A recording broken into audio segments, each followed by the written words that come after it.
Hello ಎಲ್ರಿಗೂ ನಮಸ್ಕಾರ. ಎಲ್ಲರೂ ಹೇಗಿದ್ದೀರಾ? ಐ ಹೋಪ್ ಎಲ್ಲರೂ ಚೆನ್ನಾಗಿದ್ದೀರಾ ಅಂದ್ಕೊಂಡಿದ್ದೀನಿ. ನಾವಿವತ್ತು ಒಂದು ಪ್ರಸಿದ್ಧವಾದಂಥ ಹೊಯ್ಸಳರ ವಾಸ್ತುಶಿಲ್ಪಕ್ಕೆ ಉದಾಹರಣೆ ಅಂತಲೇ ಹೇಳ್ಬೋದು ಅಂಥ ಒಂದು ಸ್ಥಳಕ್ಕೆ ಹೋಗ್ತಾ ಇದ್ದೀವಿ. ಅದುವೇ ಅಮೃತಾಪುರದಲ್ಲಿರ್ತಕ್ಕಂಥ ಅಮೃತೇಶ್ವರ ದೇವಾಲಯಕ್ಕೆ ಹೋಗ್ತಾ ಇದ್ದೀವಿ. ಇದುವೇ ನೋಡಿ ಅಮೃತೇಶ್ವರ ದೇವಾಲಯ.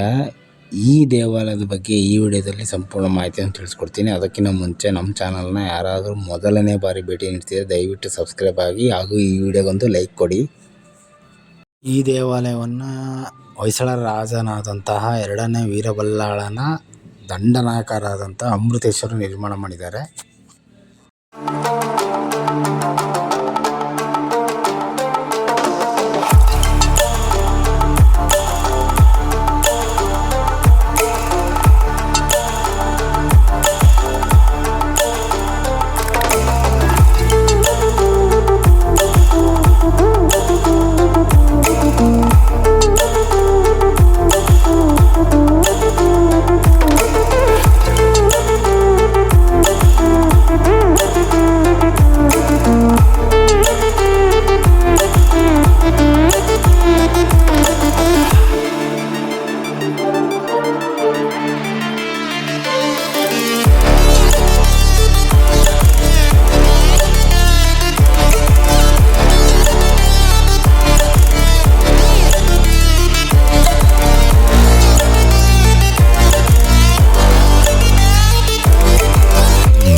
ಈ ರೀತಿಯ ವಾಸ್ತುಶಿಲ್ಪಕ್ಕೆ ಚಿಕಣಿ ಅಲಂಕಾರಿಕ ಗೋಪುರಗಳಂತ ಕರೀತಾರೆ.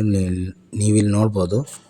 ದೇಗುಲದ ವಾಸ್ತುಶಿಲ್ಪಿ ಬಂದ್ಬಿಟ್ಟು ರೂವಾರಿ ಮಲ್ಲಿತಮ್ಮ ಅಂತ ಹೇಳಿ. ರೂವಾರಿ ಮಲ್ಲಿತಮ್ಮ ಅವರು ಪ್ರಾರಂಭಿಕ ಜೀವನವನ್ನು ಇಲ್ಲೇ ಪ್ರಾರಂಭ ಮಾಡ್ತಾರೆ.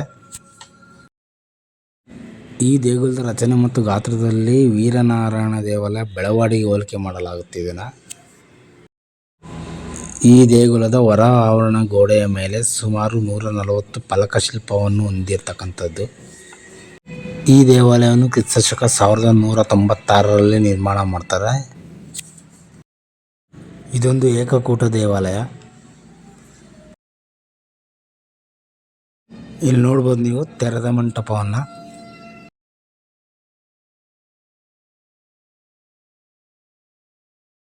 ಈ ದೇಗುಲದ ಹೊರಗೋಡೆಯ ಮೇಲೆ ಉಬ್ಬುಗೋಡೆಗಳನ್ನು ನೀವು ಕಾಣ್ಬೋದು. ಇಲ್ಲಿ ನೋಡಿ ಉಬ್ಬುಗೋಡೆಗಳು ಇವು. ಈ ದೇವಾಲಯವು ಹೊಯ್ಸಳರ ವಾಸ್ತುಶಿಲ್ಪಕ್ಕೆ ಒಂದು ಉತ್ತಮ ಉದಾಹರಣೆ ಅಂತಲೇ ಹೇಳ್ಬೋದು.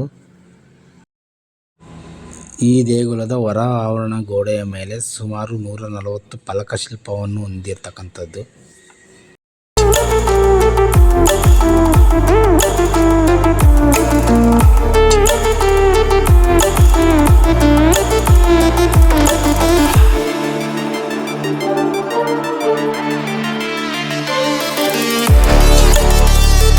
ಇದು ಕವಿ ಚಕ್ರವರ್ತಿಯಾದ ಜನ್ನನ ಹಳೆಗನ್ನಡ ಶಾಸನವನ್ನು ಇಲ್ಲಿ ನಾವು ಕಾಣ್ಬೋದು.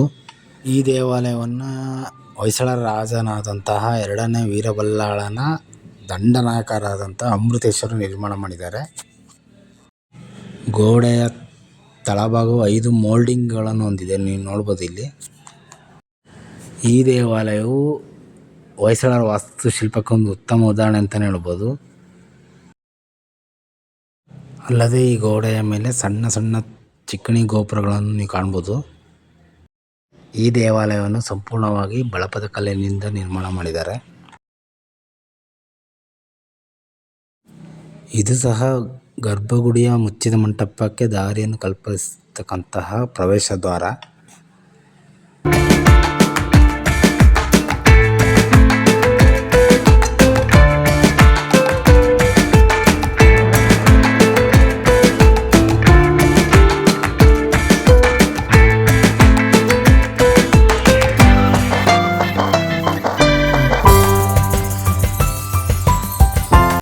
ಈ ದೇವಾಲಯದ ಬಲಭಾಗದಲ್ಲಿರ್ತಕ್ಕಂಥದ್ದು ಈ ಶಾರದಾ ದೇವಾಲಯ. ನೀವು ನೋಡ್ಬೋದು.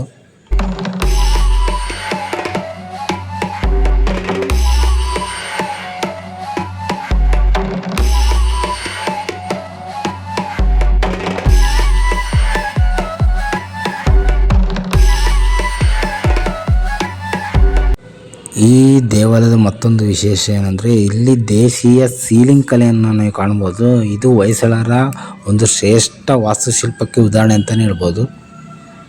ನಂತರ ನಮಗಿಲ್ಲಿ ಕಾಣ್ತಕ್ಕಂಥದ್ದು ದೇಗುಲದ ಗೋಪುರ ಮೇಲಿರ್ತಕ್ಕಂಥ ರಾಕ್ಷಸ ಮುಖ ಅಥವಾ ಕೀರ್ತಿ ಮುಖಗಳು. ಈ ದೇಗುಲದ ವಾಸ್ತುಶಿಲ್ಪಿಯಾದಂಥ ರೂವಾರಿ ಮಲ್ಲಿತಮ್ಮನವರು ತಮ್ಮ ಪ್ರಾರಂಭಿಕ ವೃತ್ತಿ ಜೀವನವನ್ನು ಈ ದೇಗುಲದ ಕೆತ್ತನೆಯೊಂದಿಗೆ ಪ್ರಾರಂಭ ಮಾಡ್ತಾರೆ. ಈ ದೇಗುಲದ ರಚನೆ ಮತ್ತು ಗಾತ್ರದಲ್ಲಿ ವೀರನಾರಾಯಣ ದೇವಾಲಯ ಬೆಳವಾಡಿಗೆ ಹೋಲಿಕೆ ಮಾಡಲಾಗುತ್ತಿದೆ. ಹೊಯ್ಸಳರ ಕಾಲದಲ್ಲಿ ರಚನೆಯಾದಂಥ ಅತಿ ಸುಂದರ ಮತ್ತು ಸೂಕ್ಷ್ಮ ಕೆತ್ತನೆಗಳ ದೇಗುಲ ಅಂತಲೇ ಹೇಳ್ಬೋದು. ಈ ದೇಗುಲಕ್ಕೊಮ್ಮೆ ಭೇಟಿ ನೀಡಿ. ಹಾಗೂ ಈ ವಿಡಿಯೋದಲ್ಲಿ ಈ ಮಾಹಿತಿ ನಿಮ್ಗೆ ಇಷ್ಟ ಆಗಿದೆ ದಯವಿಟ್ಟು ನಮ್ಮ ಚಾನಲ್ನ ಸಬ್ಸ್ಕ್ರೈಬ್ ಮಾಡಿ ಹಾಗೂ ಈ ವಿಡಿಯೋಗೊಂದು ಲೈಕ್ ಕೊಡಿ. Thank you.